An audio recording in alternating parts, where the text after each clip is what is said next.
Our theme for this morning's Lenten reflection is coming back to the Father as pilgrims of hope. Today's liturgy presents to us one of the most well-known biblical texts. We're in the 15th chapter of Luke's Gospel, and the evangelist St. Luke places mercy in the center of his Gospel. It presents to us a deep theology of what sin is, that is, being outside the Father's house, and of what conversion is, shuv in Hebrew. It means coming back to the Father.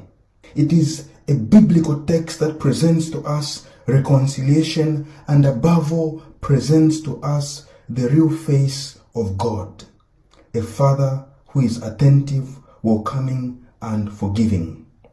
The immediate context of this biblical text are the criticisms and murmurings addressed to Jesus. And they say, this one welcomes sinners and eats with them. Jesus is in communion with sinners.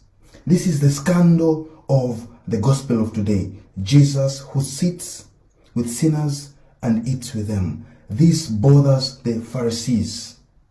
And so in response, Jesus tells this parable.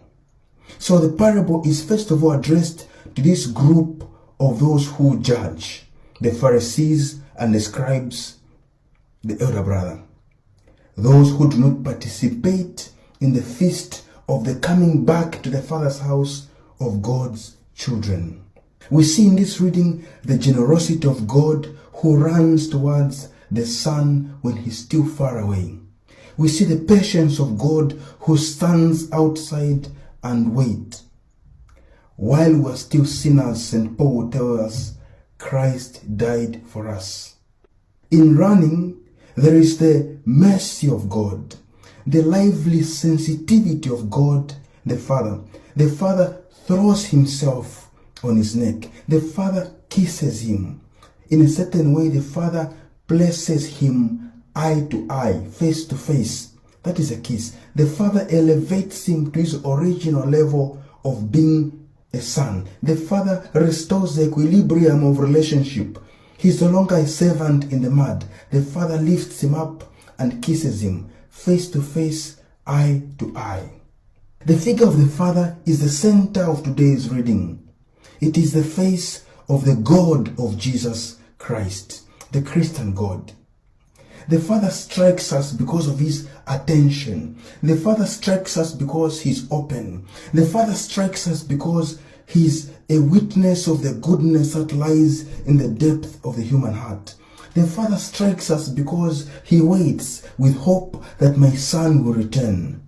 The Father's wait is a witness to the ability to change, our ability to choose, our ability to decide and to start again. In the Father, there is no revenge. In the Father, there is no bitterness. In the Father, there is no guilt.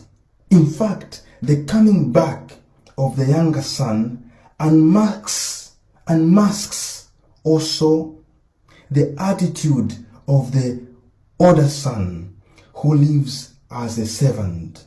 He stays in the house, but without intimacy with the Father, without communion, without a relationship. From a spiritual point of view, he becomes less and less cheerful. He becomes less spontaneous. He becomes less free. And increasingly he becomes heavy, revengeful, jealous, resentful.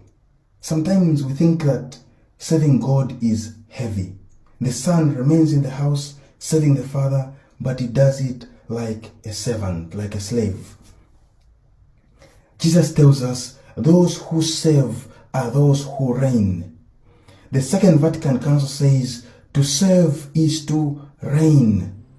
The figure of the older son There was a man who had two sons.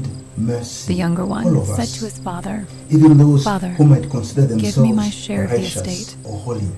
So The he attitude divided of the his older property between son them. is also sometimes Not long found after that, even The in younger the son church, got together all he in our had, parishes, set off for in a our distant small Christian country, communities, and there squandered in his our wealth families. in wild The living. elder son is So angry he because got the up father has and killed went to a his father. fattened calf.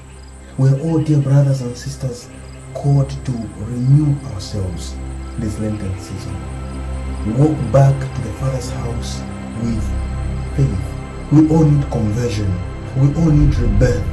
We all need someone who can give us a chance to start again. And that is the hope of this reading. A God who knows that my son will come back, and so he waits. Even the older son is called to experience the love and forgiveness of the father. The father also goes out to meet the elder son. He invites him to come in. No one is excluded. Everyone should participate in the feast of the lost son. This biblical text, when read by the church fathers, reminds us of the Paschal mystery. We're But drawing while he nearer was still to a long the way Easter off, feast. his And the father church saw fathers, him. in this fattened calf who is slaughtered for the feast, they see Jesus Christ, the Son of God, who gives his life for our sake. Today's reading is a reading that gives us joy in the midst of life, because it presents to us the God who And goes was out filled with to meet compassion us. for him. His reading He ran to his presents son, to us threw a his God arms around who him, goes out to and meet kissed us him. in our weakness, a God who waits for us with hope, a God who raises the dead, the God of joy and of celebration. Let us ask in this Lenten season for the grace to enter into the mystery of the Father, that is, into the mystery of mercy, and with hope and with courage come back to the house of the Father. Amen.